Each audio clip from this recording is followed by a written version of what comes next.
Hey everybody, I'm Ryan McCaffrey with longtime IGN contributor Will. We are here at Summer Game Fest. We're seeing a ton of games. Happy to be here. Loving all we're seeing. And you got to see, my friend, Dragon Ball Xenoverse 3, which people have been waiting for a while. So give me your first just top level thoughts of the demo that you had. So one of the coolest things about the demo is that it's set in the far future, and it's bringing back characters from every era of Dragon Ball. So you're wandering around and you might see like Trunks from Z, or you might see Vegeta from the Saiyan arc, right?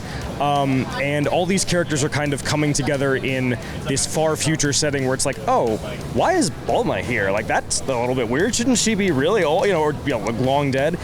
So it's playing with the timeline, and one of the cool things that they told us about it was that this period was one of the last things that like Akira Toriyama worked on, and so they worked very closely with that team to make sure that the game was set during that timeline and portraying it accurately. So that is the thing that jumps out immediately, but if you've played Xenoverse, like, it's going to feel very much like the games you remember. So on that note, how was the demo? Like, what were your kind of top line thoughts? Impressed, not impressed? Where are we at with it? It felt very good.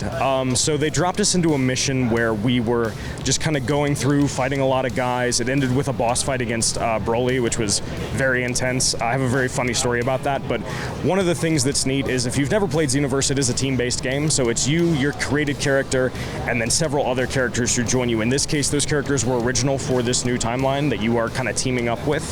But one of the neat things is you can summon, in addition to those characters that are running around with you, like, you can summon assist characters. So I had, one of mine was Vegeta, and he could come in and he could do the Gallic gun with me, and that was, oh, cool, right?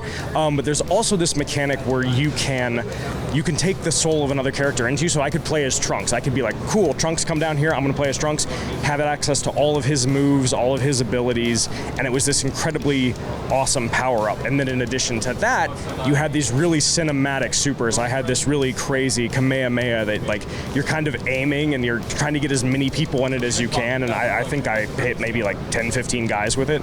So, like, lots to play with, but still very much in that Xenoverse kind of tradition of you're flying around, you kind of up and down vertical movement. It's very quick, and you've got all these characters on screen at once. Love it. All right, circle back to that funny story that you were just going to get into. Yes.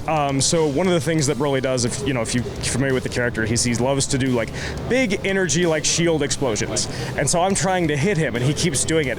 And eventually he's like, all right, I'm going to do the big energy shield explosion, and then I'm also going to shoot a ton of like other beams at you. And I'm like, oh no, this is really bad. I should hide. So I find this, we're in an ice level, and I find this big kind of shard of ice. And me, thinking I'm being very clever, go hide behind the ice shard. And I'm like, awesome, can't hit me. And then the ice shard gets broken and I get blasted. But it was great. It was a lot of fun, and it was a fun fight that kind of challenged you to be like, all right, you got to pay attention to them, not just what you're doing, but what he's doing.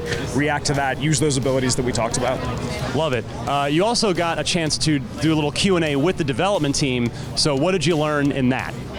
The biggest thing was how much they were trying to kind of respond to fan feedback for what fans expect from Xenoverse, because Xenoverse 2 was, I think, about a decade ago. So they've had a long time to support that game and really learn what people wanted. They were talking about the new setting and bringing that to Xenoverse and kind of making it so you don't have to have played, Xenoverse 1, Xenoverse 2 to understand what's going on, and realizing that setting. We had a very funny question where one of the things that your character does is you're in this very messy room, and this is where you're staying. And I asked him, like, why is the room so messy? And it turns out there's a lore reason for that. And it's because the room isn't really yours. You're, kind of borrowing it from another character. But it was really fascinating to hear their thoughts about revisiting a series that, like, is so popular and so beloved, but also it's been like 10 years. So they had to rethink, like, what is Xenoverse now? What do we want to carry over? What's the feedback that we've received?